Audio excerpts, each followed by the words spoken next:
Hey everybody, February7 here, and welcome back to the channel with I am Setsuna. It's an RPG, it's an old school RPG. Yes, I'm still going on those because I've always been an RPG guy. And I've played this game on the Switch. I liked it so much, and since it was almost leaving the PlayStation catalog, I decided, oh, I'm gonna play this game because it's not the hardest game to plat. It was annoying, but not the hardest. And we get, as always, the easiest trophy, the first one, and your direction. It is a story-related trophy. I will basically gloss over the story-related trophies like I did on one of these videos. I'm gonna gloss over the story-related trophies so I can talk a little bit about the game so it doesn't make the video that long. But this one's also a story-related trophy. This game has a very good story. Basically, starts the game like a normal game, whatever, and then you get a lot of plot twists by the end of the game, which is all good. All-seeing eye. This is the first non-story related trophy. Basically, you will have to do an exact kill on your enemies. Something that you'll see here, I will do a cyclone attack, and I'll end up doing the rest if I'm not mistaken. I'm not but I did get an exact kill, so I get the all-seeing eye. So you'll get this naturally as you progress along the game. This is again another story-related trophy. Don't need to explain, but yes, you get a lot of story-related trophies. The end has a plot twist, like a very big plot twist, because you think something's gonna happen and the opposite happens. That's the definition of a plot twist. The game mechanics are, well, those who take up the story-related trophy. The combat mechanic is kind of annoying. Okay, enlightenment. Enlightenment is the one with. Let me see here. So I don't. Yeah, this is about the items. So I'm pretty sure it's about the items. Again, you'll get this. Yeah, make one monster drop 4 materials at once. That's what's gonna happen here. We get more than that, to be honest. We get, but yes, when the enemy drops 4, you'll get this as you progress the game. Story-related trophy. So let's move on. The combat has an upgrade system for magic that is quite unique. And I don't know if it was me or I ignored it, but I felt really hard to figure it out because, again, they didn't give a tutorial of how to do that. But again, it's a more old school RPG than it is a more recent RPG. So old school RPGs tend to be really hard. Crushing Force, that will be another story-related trophy, if I'm not mistaken. Yeah, should be. No, it's not. Crushing Force, let me see which one it is. I should prepare again. Defeat 10 enemies with overkill. This is another one that you'll probably get naturally because when you kill the enemies and you kill way too much above their health pool at that moment, it will be an overkill. A Stern Leader, that's another story-related trophy. But yes, because the upgrades for the magic are called fluxes, and you need to use the momentum mode, something that wasn't explained. And the only reason that I learned about this was because I needed for the last trophies. Like the last trophies that we're gonna get were a very hard pain in the ass. There's no way of putting this. It was a real pain in the ass, so I had to learn the hard way, I guess, how to do everything. Okay, this is not a story-related trophy, this is an exploration one. You will reach the Apartheid ruins, and if you enter, you will get a trophy. There are 3 of them. One of them has the super boss from the game, but we'll talk about that later. Okay, Hidden Agenda, that's another story-related trophy, so I'll continue talking about other stuff. But yes, they don't explain well the momentum, they don't explain the fluxes, because my grind at the end of the game could have been way less if I started very early, and they also don't explain the different types of fluxes. But again, they might have explained and I glossed over it. Could have been that. I'm not gonna be here and complain about that. Okay, critical blow. That I do know it is. And that one I know is not a related trophy. I was checking what it is, but it is inflict 500 damage in a single hit. So I'm gonna kick someone's ass here, probably the big one. Oh, that was one that received 890. That was a very powerful blow. That's where we get the critical blow. And there's also one for 1000 where we got Forgotten by Time, story related trophy. But yes, and the grind, the late game grind to get 200 fluxes, to get 10 fluxes in one ability, they were very, very, very hard to do because it wasn't explained in the game that you could do that, and honestly, online it is not very clear.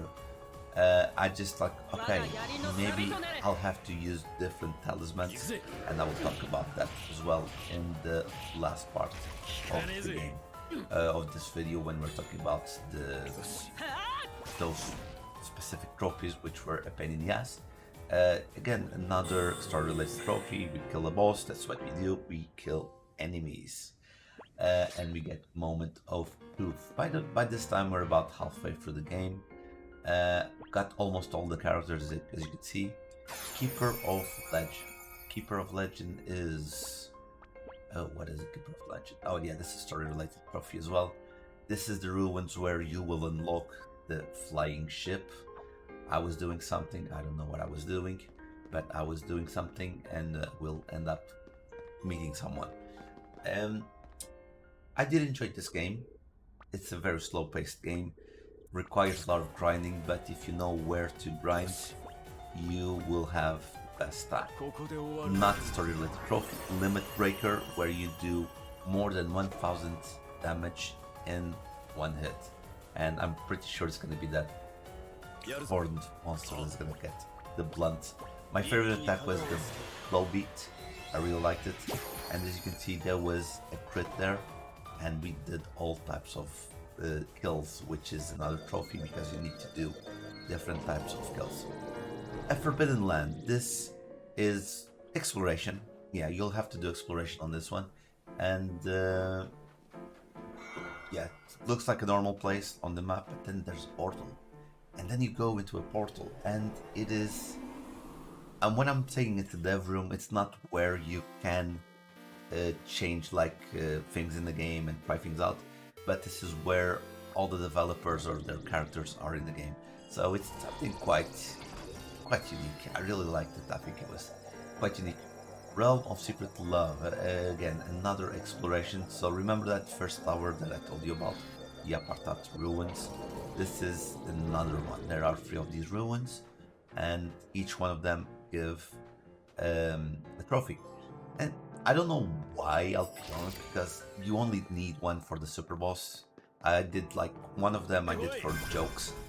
The other one I had to do it for the super boss, and I never stepped foot on the third ruin. I did go in, get the trophy, but... Okay, this one, Miraculous something something, we'll see the name again. I was fighting this guy. It was a bit hard because at this point I hadn't cried in a long time, so I got the Miracle Alchemist when you use a Mega Elixir. So I assume it's gonna, unless you grind way too much, you'll end up using the Mega Elixir in one of the later bosses fights, because we are literally here where I am at this moment. There's only two bosses left, which is the Ruler of Time, which is the lady that is just up here. We'll and then meet her, and they're doing this on purpose because when you see who she is also a type of sacrifice. Oops, story, story related things. Wave of Change. Okay, after you reach the point where you've seen before, you reach an area, you reach a point where it unlocks side missions for everyone, okay? And after you unlock, and after that you can go and explore the world and start with the side quests. Waves of Change. This was Ender's side mission where the guy that gave him his first mission. You have to kill him, so it was really interesting, and you'll get his strongest attack, and you do that for all the characters where you're gonna get all their strongest attack. Now this one is the side quest for Setsuna. Yes, the title of this game, Setsuna. And you get sacred prayer. This one, there was no need to do any fights. There's a big monster that you can avoid, but which is this one, by the way, Monster Slayer. And I was like, yeah, let's fight this guy just for the lulz. Let's do that. And I did get this trophy accidentally. Basically, there are people are going to say it's reskins, but there is a reason. Of course, it's reskins because it's safe time. But there's the Pingu races, and there's several Pingu all over the game. Each a different race, so you need to kill all of the Pingu races, and then you get the trophy, which was a different, you know, a different story beat, not story beat, a different trophy beat, because all the others were mostly forward. This trophy now is for Athena's storyline. Weird names, man. Weird names. Again, very easy as well. Everlasting Light, quite easy, but it is a side quest trophy, so you won't get this one naturally if you don't play. Sacrificial Love. This is for Endir, one of my favorite characters. My main team was actually so not Endir. So Endir is the guy with the red ponytail with the mask. Endir is the big guy, this one, and then there's Setsuna. That was my main team because I really love doing the blow beat attack. But yes, it is the side mission for Nadir. Very fun. This one is Pride of the Royals. Pride of the Royals, it is the side quest for, or the sub story for, I'm blanking on the name now. That knight over there. Oh, Jenna. Was it Jenna? I don't remember that. Julian. Sorry, Julian. I knew there was two N's in the name. But yes, Pride of the Royals, when you finish her mission, her side mission, sub-story, whatever you want to call it, you get that trophy. Bringer of Destruction, it is Kier's sub-story as well. I decided to do all these in a row because, yeah, that's what the roadmap said. Like, stage 1, reach this point, stage 2, do the sub-quests, and then stage 3, do the... the miscellaneous, and then do the final boss part of the game. So that's what the roadmap said. And finally, reason for being. That is the last mission, the submission for Pins, which was a bad guy. He tried to kill us during the full game, Pins, and for some reason he shows up at the end of the game and joins our team. And it's that meme, when you face him, he's super powerful, and then now that he's on our team, he's super weak. So the memes are true about that. Next, Realm of the Sealed Courage. This will be the last tower that we will find. And this is the one, if I'm not mistaken, it is the one that I didn't do. Yeah, if it seems like I'm flying erratically, it's because I am. I wasn't searching for the ruins, I just happened to cross by them. And Realm of Sealed Courage, and yeah, I'm just gonna go there and lock, but I'll just go back. This was the one I didn't do. This is the super boss of the game of Legend and Myth, the second tower that we unlocked the trophy, the Moblin. Yeah, that was the one. Wait, Moblin is a monster from Zelda. You know what I mean. The second tower, you'll need to face all, so it will unlock after you do the sub-quests. Then you'll have to defeat the enemies, the bosses from the sub-quests. You'll have to defeat 7 of them, and then you'll reach the super boss of the game, and that will be done. Ruler of the Waves. When you leave Neve Island for the first time, your boat will be attacked by a monster. A strong monster, not that strong at that point, but you will help to defeat the monster again at this part. It's not a side quest because they don't send you there.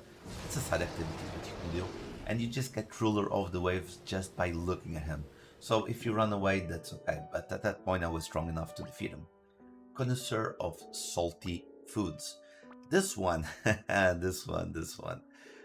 You'll have to collect several items in the world, like maple potato, red olive, red rock salt, and cold parsley.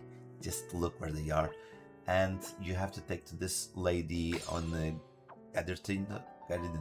Oh god, weird names again.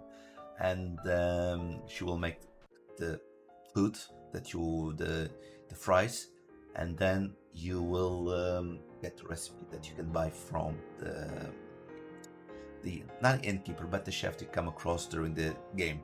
Then connoisseur of sour foods, you'll need the oak, horse oak mushroom, black courgette, blizzard beam, and eternity laver. I don't know what that is. I don't know any of these words. And you collect them, you bring to this lady in Royberg, and you will get a trophy after you eat them. You need to eat them. Connoisseur of bitter foods. Connoisseur of bitter food. Where is that one? Where is that one? Oh, God, I can see that one. Oh, here it is. Connoisseur of bitter foods. You need queen cabbage, red top radish, a furry pumpkin, and a springy broad bean, and take to the easternmost house in Royberg, and the sir will make you the food, give you the recipe. Again, you need to eat it to get the trophy to unlock.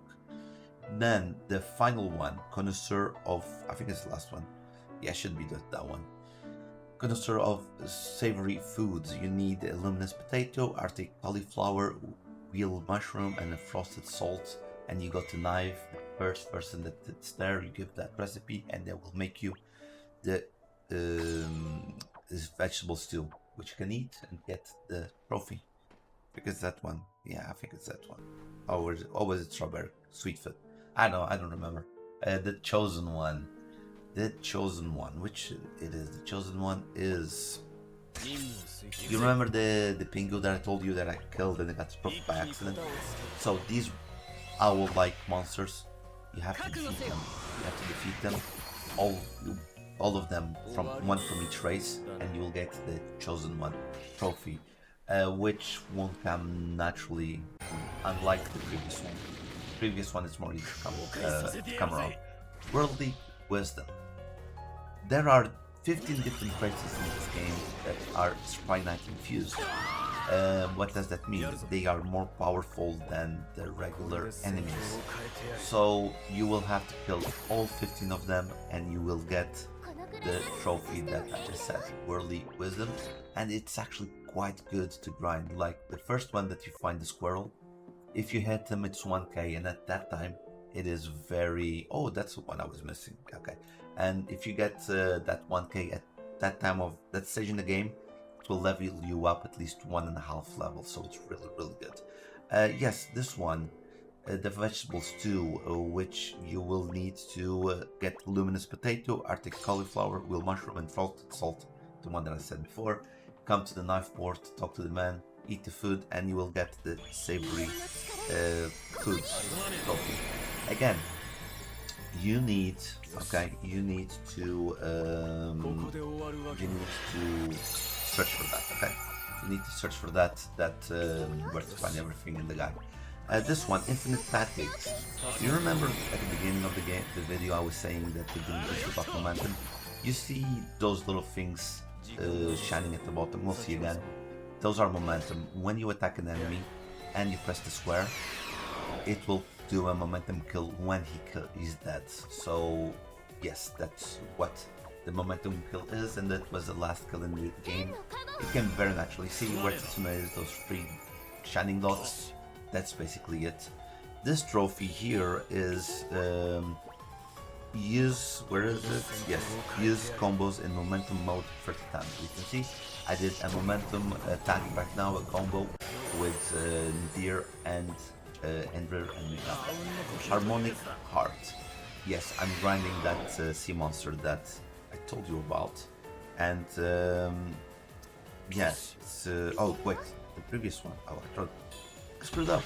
That's what happens when you don't come prepared. But yes, use combos in momentum. Yeah, 30 times. Yeah, the previous one was, I think, using using momentum 100 times. I think that was the one, right? Oh no, that's the one right now. Ooh, I totally messed up this video now, but I'm not going back because I'm almost done. Momentum Master. So Yeah, this one, when I use momentum 100 times, doesn't matter if it's combo or not. The previous one was momentum mode combos 30 times. This one is momentum 100 times. I'm doing it right now, as you can see, using a momentum attack, and I'll get the momentum master. Yeah, we'll talk about that, about the trophies in a little bit. Seeker of Truth. Fluctuation occurred 4 times in a single battle. Basically, when you use your momentum, it will upgrade your abilities, which are the fluxes. This is something that I didn't learn from the beginning, because with these trophies way sooner, but I didn't because of that, because I didn't learn. So in this battle, I didn't kill the enemy on purpose, so that I would yeah, I already lost my train of thought. Then Seeker of Power. Fluctuation occurs 10 times in command Spriteness. Spriteness is the name of the magic, basically. When you have 10 fluxes, it doesn't need to be 10 fluxes in one, it has to be 10 fluxes in different command Spriteness. So that shouldn't be a problem. Seeker of Knowledge. Fluctuations occur 10 times in Support Sprite Knight. So Support Sprite Knight is a bit different because you can't use it for attacks, but it gives you like raised HP, MP, those types of things, and it is completely random. It's totally RNG. The Seeker of Power, Seeker of Knowledge, and Seeker of Truth are actually RNG because you can't control when they happen. You can make them happen more often, but you can't control them. Ruler of Heaven and Earth. Fluctuation occurred 200 times. This was a bit of a grind, but that wasn't the hardest one. Basically, you need to get all your Sprite Knights to get the little star. Each star is a level. Each Sprite Knight has 10 levels, which will be the next one. Again, if I knew how to do this from the start, I wouldn't have to grind that much at the end. And now will come the worst trophy in the game. Yes, still same enemy, it's the squirrel that I told you about. Sprite Knight Master. One Sprite Knight has 10 different fluxes. How do you put fluxes in the ability? Basically, you need the talisman, one that gives momentum support, magic support, all those types of supports, and then you need to have the character equipped with that, and that's how they will learn the 10 different things. So it wasn't very well explained in the game. Total destruction. Now I will keep talking because it is story related. This is the final boss, and we are facing him full strength. I was almost level 70, and it was a bit of a hard time. It was a hard time because I defeated him on the 4th time or something like that. It was a really hard one to get. So total destruction, story related. And we will go to the last one, From Beyond Oblivion. From Beyond Oblivion, you will my throat. It is a story-related trophy where you meet the youth, which is, I'm not gonna say it's the final boss of the game because you just whack him once and it's done. So it is not the final boss of the game, but it's a way of put a little bit more story in the end of the game. And then when you meet him, you unlock the trophy. Like at the end, the guy talks a lot, to be honest, and you have to hear all of his lines. Thing is, you don't know when the last one is. You don't know the last line that he gives. But it's stop me, basically. It's not stop, it's stop me. That's the last line. After he says that, you attack him once, and you get boom, light at the end of the tunnel. And of course, there will be a little bit of story mode. And that was the last one, A Tale from a Land of Snow. Yeah, I won't keep going that much with we'll talk about the game a little bit after it's done. We're just gonna go like, enjoy, and see the platinum just go boom right now. Yes, right now. I'll see you on the next part. Okay, 52 hours to play this game, when the roadmap usually says 32 or so 35. So I took almost 20 hours, and I'm gonna blame those fluctuation trophies that I was telling you about. So let's just go all the way down here. Let's go. I know it's on here. So added maximum fluxes to a Sprite Night Stone. It's the one that I told you about. When you reach the end of the game, you can buy different talismans that oh, I'm trying to find the right word that creates more fluxes. Okay, but each talisman, which wasn't specific, teaches you a different type of flux. So there is a limit. Like if I'm not mistaken, you can only have four fluxus types in one. Okay, in one Sprite Night Stone. So you can only have four momentum, four SP, and then two of the other. Or if you want to go crazy, you can have one of each. But that's too much work. It's not as fast. The fluctuation occurred 200 times. Again, each of these abilities can have until 10. You can equip, let's say, Cyclone, which is an Endir ability. You equip the Cyclone, you eat an item that boosts fluctuation, more the items. You fight the squirrel, which was my favorite enemy because there was a time that he does an ability, he becomes invulnerable, nothing hits him. So every time he was invulnerable, I would just smack him, miss all the time, and that would increase my fluctuation, which helped me a lot. But again, if I knew it from the start, I would have done things way, way, way different. And remember, to activate fluctuation, you need the momentum mode. That's important. Then Seeker of Truth, these are the ones that I screwed up talking. So let's go for them again. Seeker of Knowledge, fluctuation occurs 10 times in the support Sprite Knight. Like I said, HP, MP, more attack power, you equip those in the characters, and then the fluctuations will occur. RNG, it will occur in one of those, and if you're lucky, it will be on the support Sprite Knights or the command Sprite Knights. Again, doesn't need to be one, can be one fluctuation in 10 different uh, support Sprite Knights. The same thing with the Seeker of Power, it's the same thing that I just mentioned, but instead of support is command Sprite Knight, use momentum mode 100 times. That's the one that showed up when I was defeating the that type of seal, the giant seal, or walrus. No, yeah, walrus. That's the name. Then harmonic heart, use combos in momentum mode 30 times. That's when I was fighting the big pingu. Um, then awakened power, use momentum mode 10 times in a single battle. It's the one that you saw that I screwed up. And then the other ones, I did mention everything else quite well. Um, yeah, that's basically it. Let me see what trophy was, what number it was, and it was 170. 100 was the trophy 170. What do I think about this game? It is a very good game. Like if you want a slow-paced game, which is nothing normal nowadays. It has very good character development, very good stories. Even the sub quests that you do for all the characters, they're all very very interesting. The combat, it's not as straightforward as it could have been because they could have done a tutorial section explaining how momentum works. But again, this is more of an old school RPG, or the mentality, because the graphics and gameplay are modern, but the mentality is more of old school, where they don't explain to you everything. And it's one of those games again that nowadays it points you, oh, now you need to go here.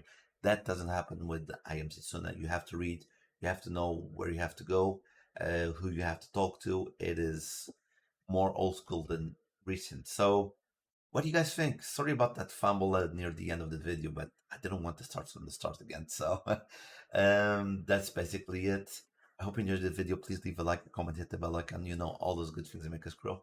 And I'll see you guys on the next one, which I have no idea what it's going to be. Maybe Final Fantasy. Nah, maybe a different one. Bye.